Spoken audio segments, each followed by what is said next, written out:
الاستطاعة المالية، وهذه شوية تحتاج إلى توسعة في الكلام.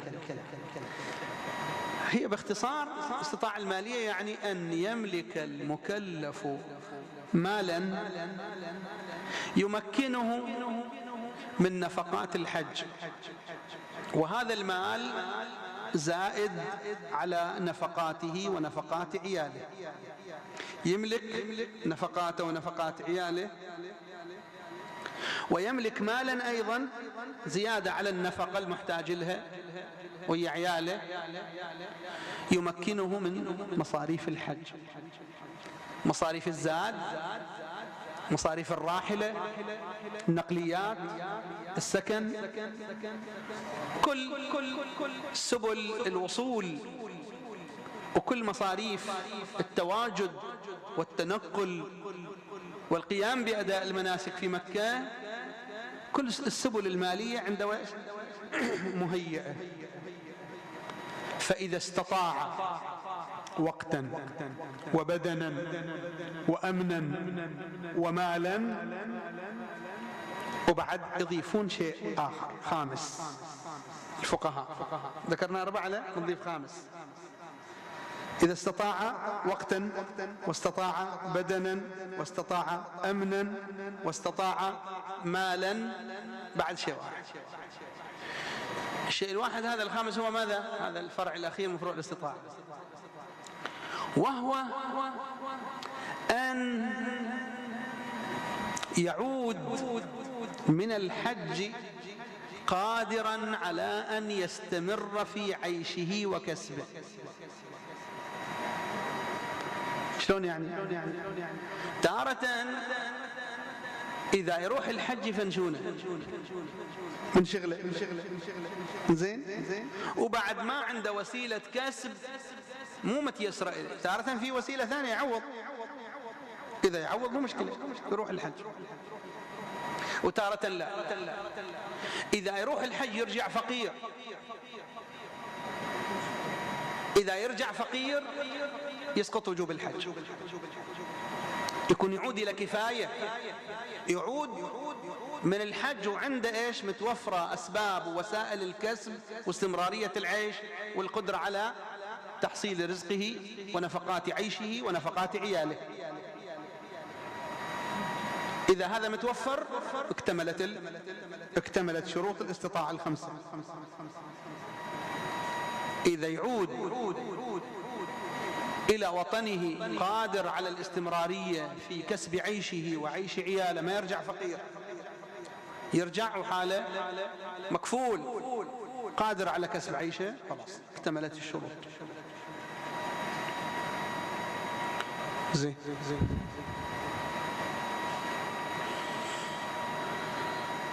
هذه الشروط اللي قلناها، ما تتذكرون أن يمكن مر على المكلف في السنوات الماضية أن هالشروط توفرت؟ يمكن في السنوات الماضية قبل لا يعزم السنة على الحج أنويش صارت عنده استطاعة وقتية، عنده وقت، ومن ضمن الوقت ويش أحيانا عنده كل هالشروط موفرة، لكن العمل ما يعطونا رخصة بالشكل ده، وإذا يطلع من هالعمل يتعرض إلى عسر وحرج، وبعد يمكن يصير فقير، ما مش بعد يحصل وظيفة، يتعرض لمشقة شديدة. إذا يتعرض إلى مشقة شديدة لا تحتمل، هذا أيضا فقد الوقت، يعني فقد الاستطاعة الوقتية. لكن لو افترضنا لا، بالإمكان، الرخصة متوفرة يقدر يأخذها، المال متوفر، الأمن متوفر، البدن صحيح قادر، العود إلى كفاية متحقق، كل شرائط الاستطاعة حصلت، لكن ما راح الحج. افرض واحد الآن من اللي يسمعنا، طبعا مو بس الرجال، حتى النساء من ضمن المسائل اللي ذكرونها الفقهاء، لو عقدوا عليها وأعطوها المهر، استلمت المهر، صاحية بدنا، وقت يمكن عندها موجود تقدر تروح الحج، أمن موجود، فإذا استطاعة وقتية وبدنية ومالية بسبب المهر، صار المهر عندها 1000 دينار وشوي، 1000 دينار افرض المهر وعندها بعد فلوس مجمعة، زين، صارت تقدر تروح الحج. لكن هذه مصاريف الزواج، هذا مهر. أيهما تقدم، الحج لو مصاريف الزواج؟ هذا سؤال. الفقهاء يقولون يجب تقديم الحج إلا إذا كان إنفاق قيمة المهر في الحج تتسبب في أن تقع في حرج شديد ومشقة كبيرة لا تحتمل عادة، هذه معذورة. أما إذا لا تقدر ما في مشكلة، يعني تتغاضى عن بعض الأمور ما تشتريها، زين، وتقدر تروح الحج. مر عليها مثل الحال، اللي مر عليه مثل الحال استطاع ماليا، حتى لو استطاع بسبب المال، مو قلنا وجوب الحج فوري؟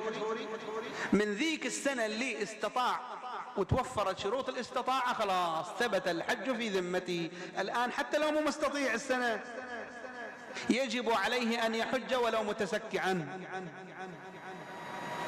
حتى لو ما توفرت، لأن خلاص توفرت المفروض شروط الاستطاعة في سنة سابقة، فثبت الحج ووجب في ذمته، خلاص وجب. زين، اللي وجب الحج في ذمته بسبب الاستطاعة مطلقا يجب الحج عليه. أحيانا هو غافل، تارة مدرك، تارة هالكلام اللي قلناه يعرفه ودرى عن نفسه أنه مستطيع ومع ذلك تعمد ما يروح، هذا ثبت الحج في ذمته. تارة لا، صحيح توفرت الاستطاعة الوقتية والأمنية والبدنية والسربية وكل تفاصيل اللي قلناها توفرت، لكن هو غافل أصلا ما يدري أصلا ولا في باله بعد، يجهل أنه وجب عليه الحج. فهل يجب الحج في ذمته الغافل الجاهل؟ الفقهاء يقولون قسم من الفقهاء إن كان معذورا في جهله لا يجب الحج في ذمته، وإن لم يكن معذورا وجب الحج في ذمته. متى يعذر متى ما يعذر؟ متى يصير الجاهل معذور ومتى يصير الجاهل غير معذور؟ يقسمون فقهاء الجاهل إلى قسمين عندنا تعرفونها: جاهل مقصر وجاهل قاصر. اكو جهل عن قصور واكو جهل عن ويش؟ عن تقصير. الجهل عن قصور يعني هو مو مقصر، ما يبغي يتعلم، لكن ما عنده إدراك، عنده قصور ذهني، عنده قصور عقلي ساذج. هذا اللي قاصر إدراكه، هذا اللي عقلية ناقصة عن الإدراك، هذا اللي مو مقصر في التعلم، هذا اللي ما أدرك، ما عنده تقصير لكن عنده قصور ذهني، هذا معذور. هذا جهل عن قصور معذور.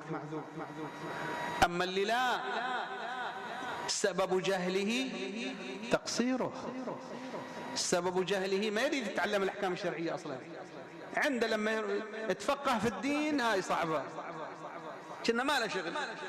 كأن إمام الصادق عليه السلام ما قال ليت السياط على رؤوس أصحابي حتى يتعلموا الحلال والحرام. الباقر عليه السلام يقول لو أتيت بشاب من شباب الشيعة لا يتفقه في الدين لأدبته. هذا يحتاج كم لشطة كنا أدبه، اللي ما عنده رغبة في التفقه. إمامنا الصادق عليه السلام يقول لا أحب أن أرى الشاب منكم إلا غاديا في حالين: إما عالما أو متعلما. إما عالم أو على الأقل ويش متعلم.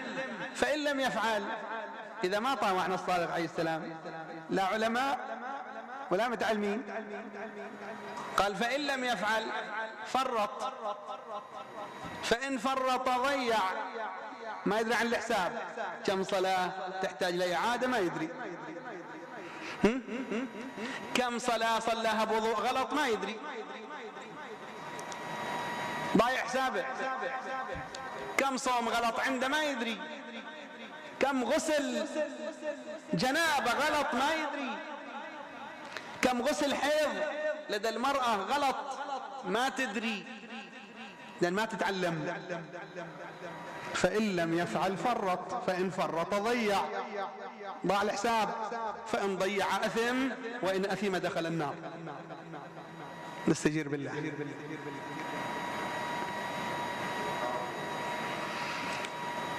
الاستطاعة المالية أحبتي مو لازم فلوس في يدك.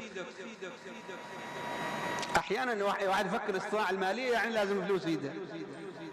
زين، هذا عنده سكن ولو في بيت والده يسكن، عنده شقة أو عنده خلاص سكن موجود، زين، وعنده مكسب وعنده موجود مال، قام بهالمال بدل ما يروح الحج اشترى أرض، اشترى عقار، اشترى ملك، اشترى آليات زايدة على حاجته. جاء موسم الحج، ها بتروح الحج؟ لا والله ما عندي فلوس. نقول له عندك ملك، ملتفتين؟ عندك ملك تقدر، هذا زايد على الحاجة. ما دام زايد على الحاجة، افرض ما عندك سيولة نقدية في يدك، لكن عندك ويش؟ عندك ملك، عندك عقار، عندك أرض، عندك بيت، عندك سيارات، عندك آليات، عندك مقتنيات، عندك أشياء. أي واحد عنده مقتنيات، عنده ما يملك زائد على الحاجة، هذا مال. إذا كانت قيمته تفي بمصاريف الحج نقول له عندك استطاعة مالية. بل يقول الفقهاء لو كان يملك ملكا وتوفرت سائر شروط الاستطاعة اللي سبق وذكرناها، وما عنده مال لكن عنده ملك، يقدر يبيعه لكن يجيب قيمة أقل، ما يجيب القيمة اللي هو ايش يطمع عليها، يجيب قيمة أقل من القيمة السوقية. موجود مشتري لكن يدفع قيمة أقل. هل يجب عليه أن يبيع بالقيمة الأقل ويحج أم لا؟ نعم، يجب عليه أن يبيع بالقيمة الأقل ويحج، ولو أنه ما باع وجب الحج في ذمته. إلا متى يسقط وجوب البيع؟ إذا كان النقص في القيمة مجحفا في حقه، يعني شيء زايد. أما لو نقصان شوية مو مجحف، ملتفتين؟ إذا نقصان القيمة مو مجحف، صحيح أقل من القيمة لكن يقدر يتحمله عادي، وجب عليه أن ماذا؟ أن يبيع ما يملك وأن يحج. وجوب الحج فوري. فلو واحد ما سوى العمل نقول له وجب الحج في ذمتك من زمان، أنت ما سويت، ما حجيت.